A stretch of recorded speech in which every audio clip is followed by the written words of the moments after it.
Ada dua langkah, ini saya jelaskan lagi. Yang kedua bisa jenengan melakukannya mandi di belik. Kalau bahasa Indonesianya belik itu apa nih? Saya kok kurang memahami. Biasanya belik kalau di Jawa itu biasanya di pinggir kali itu biasanya ada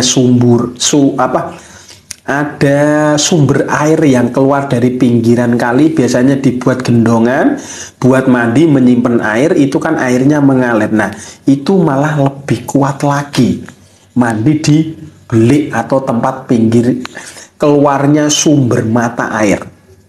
Biasanya dari bawah-bawah pohon, di pinggir-pinggir kali bawah-bawah pohon itu biasanya keluar sumber air yang mengalir secara langsung.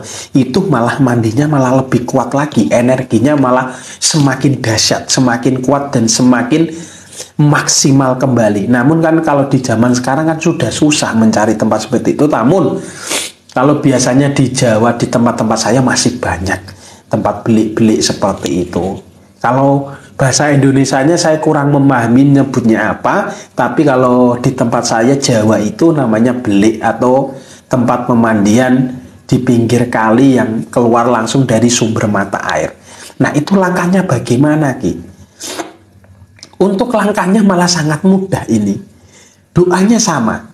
Doanya sama yang tadi dengan menggunakan kembang 7 rupa atau dengan air 7 sumur, doanya sama. Hanya beda di tempatnya saja. Dan waktunya bagaimana, Ki? Waktunya juga sama. Bagusnya di tengah malam. Dan kalau tidak bisa, ya setelah sholat maghrib itu untuk melakukannya. Nah, untuk langkah pertama bagaimana? Sama. Jenengan untuk membersihkannya, biasanya di pinggir-pinggir belik ini, di pinggir-pinggir kali ini kan ada rerumputan. Ada rumput-rumput yang ya memang yang ada di samping-samping pinggirkan kali. Itu diri panjenengan mengambil satu gempal saja.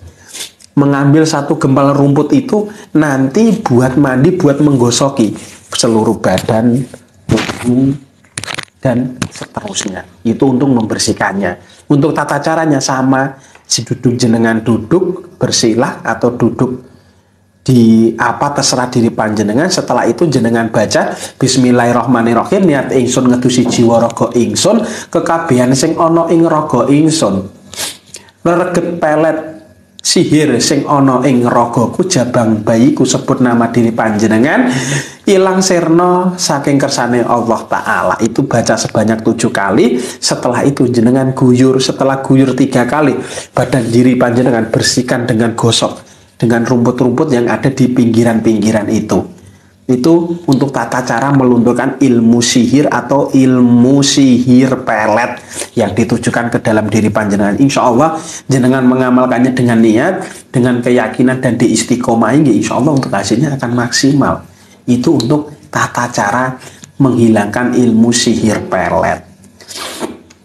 Nah, yang kedua ini untuk menghilangkan energi sihir bisa ini sihir santet, guna-guna dan teluk. Ini yang memang ditujukan untuk yang tidak baik. Tapi kalau pelet itu kan memang ditujukan untuk mendapatkan hatinya. Tidak ada tujuan untuk menyalahi diri panjenengan, hanya untuk mempermainkan perasaan diri panjenengan. Namun kalau untuk yang sihir, untuk guna-guna santet dan teluk ini digunakan tujuan yang tidak baik. Karena apa? Ya karena bertujuan untuk menyalahi diri panjenengan. Ini bisa digunakan untuk menyalahi tempat usaha, menyalahi diri panjenengan, menjadikan bisa sakit, bisa menjerita, bisa pisah rumah tangganya, bisa hancur rumah tangganya, bisa hancur keluarganya, bisa sampai ditujukan untuk yang fatal, bisa sampai meninggal. Itu biasanya guna-guna sihir, santet dan teluk ini ditujukan yang untuk bela. Terus bagaimana Ki untuk cara menghilangkannya? Dan ciri-cirinya kemarin juga sudah saya jelaskan di live streaming saya yang kemarin. Itu cara menghilangkannya ini dengan cara ini malah sangat mudah. Namun ini dari leluhur-leluhur saya dulu yang memang sudah diajarkan saya, dan ini insya Allah saya ajarkan untuk saudaraku. Dan perlu digarisbawahi bagi yang berkenan. Kalau tidak berkenan, monggo silakan di skip saja, tidak dijalankan, tidak apa-apa. Saya kan hanya memberikan apa yang sudah pernah saya ajarkan bagi saudaraku yang berkenan. Kalau tidak juga tidak apa-apa. Nah, untuk tata caranya bagaimana Ki? Itu dengan menggunakan kelapa hijau. Untuk melunturkannya malah dengan mudah, dengan menggunakan kelapa hijau yang dibakar dan dikasih garam, lalu itu nanti bisa diminum, dioleskan ke bagian-bagian diri panjenengan. Biasanya kalau disalahkan ditujukan untuk menyakiti, biasanya itu efek dari sihir, guna-guna dan santet itu merasuk ke dalam diri seseorang, itu ada di kepala, di dada, di perut, dan di punggung. Itu pasti 100% energi sihir yang dikirimkan, energi santet atau guna-guna teluk itu yang dikirimkan ke diri seseorang, itu biasanya efeknya akan sakitnya di punggung. Di punggung ini, di bawah kepala ini, di leher, sama di kepala. Kepala ini biasanya di sini, mulai telinga ke sini ke atas menjulur ke kening ini, sini biasanya sakitnya. Terus di dada ini sesek, kalau nggak sesek panas, kalau nggak panas ini berdebar-debar. Terus di perut ini rasanya seperti ada anginnya. Biasanya seperti itu efek dari sihir santet guna-guna. Itu perut ini perut kalau kita orang melihat itu besar, perutnya besar dan dipegang itu keras, isinya kayak angin. Namun tidak makan, meskipun dia tidak makan tapi perutnya membesar. Terus kayak gimana nih? Kayak orang masuk angin. Ibaratnya kayak orang masuk angin. Sendawa tidak bisa.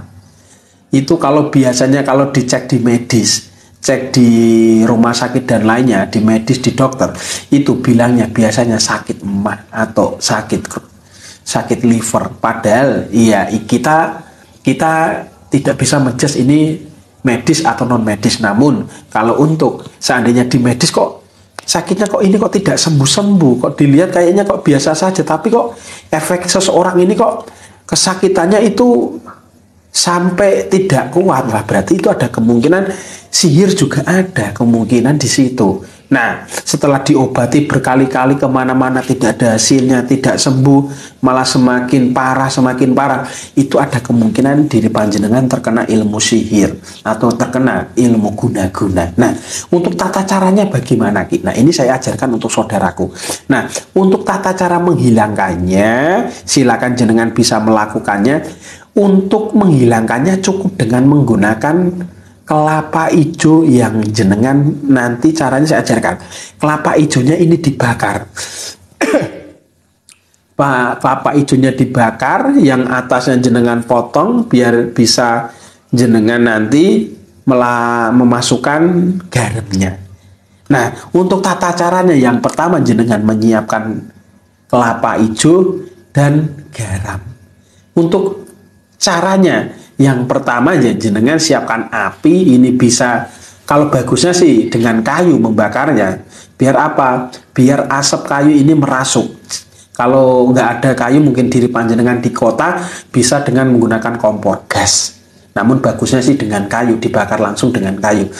Setelah jenengan membakar, atasnya jenengan potong kan kelihatan daging dalamnya, kelihatan airnya. Setelah itu, setelah jenengan bakar, ini sampai mendidih. Kalau wong Jawa bilangnya sampai umuk. Tapi kalau orang Indonesia, bahasa Indonesianya nggih sampai mendidih, sampai menggumpal-gumpal airnya, maksudnya seperti itu. Nah, jika sudah, setelah itu jenengan ambil garam cukup 1 jumput atau 1 sendok makan, ditaruh di tangan kanan. Setelah itu jenengan setelah mengambil garam 1 jumput ditaruh di tangan, setelah itu jenengan bacakan doa ini. Doanya doa Al-Falaq 1 kali. Untuk membacanya surat Al-Falaq 1 kali ini untuk membacanya surat Al-Fatihah. Untuk Al-Fatihah ini dibaca 1 kali sambil nahan napas. Setelah jenengan membaca ditiupkan sebanyak 3 kali. Setelah itu membaca lagi dengan surat Al-Ikhlas 3 kali sambil kalau bisa sambil menahan napas. Setelah itu jenengan tiupkan kembali sebanyak 3 kali. Setelah itu membaca surat Al-Falaq setelah Al-Falaq 3 kali, An-Nas 3 kali. Setelah jenengan tiupkan, lalu jenengan campurkan, masukkan ke dalam air ini. Setelah itu mengambil 1 jumput kembali. Ini jenengan ulangi sama sebanyak 3 kali. membaca surat Al-Fatihah sekali sambil menahan napas, membaca surat Al-Ikhlas sebanyak 3 kali jika bisa sambil menahan napas. Setelah itu jenengan tiupkan ke garamnya, membaca surat Al-Falaq 3 kali, An-Nas 3 kali, ulangi sebanyak 3 kali. Jika sudah, ambil garamnya ini jenengan taburkan ke dalam air, setelah itu jenengan aduk. Seperti itu. Nah, setelah itu kalau diri panjenengan ini diguna-gunanya kok sakit di perut, di kepala, di punggung. Setelah itu jenengan langsung ngambil sedikit, dituang sedikit, dioleskan kepala sebanyak 3 kali, dioleskan ke punggung 3 kali, ke dada 3 kali, terus ke perut 3 kali. Setelah itu baca bismillah. Setelah baca bismillah, airnya minum 3 tenggak, diminum 3 kali. Nah, itu jenengan ulangi juga sebanyak 3 kali, lakukan di malam hari, jika bisa di tengah malam atau setelah sholat maghrib. Itu jenengan lakukan rutin. Insya Allah energi-energi sihir, energi guna-guna itu bisa luntur dengan sendirinya. Insya Allah. Yang penting di dalam niat diri panjenengan dibarengi dengan keyakinan, kemantepan hati, diistiqomai dengan yakin, semua Tuhan yang menentukan, Gusti Allah nggih jenengan jalankan nggih dengan niat, tapi semuanya Gusti Allah yang menentukan. Kita manusia hanya bisa berikhtiar, berdoa dan berusaha. Insya Allah yang penting niat diri panjenengan benar, niat yakin insya Allah akan mendapat petunjuk atau dapat karomah dari Gusti Allah. Seperti itu. Ini saya ajarkan untuk saudaraku. Monggo silakan jika saudaraku ingin mengamalkannya, ingin menjalankannya juga monggo silakan, sudah saya ajarkan nggih.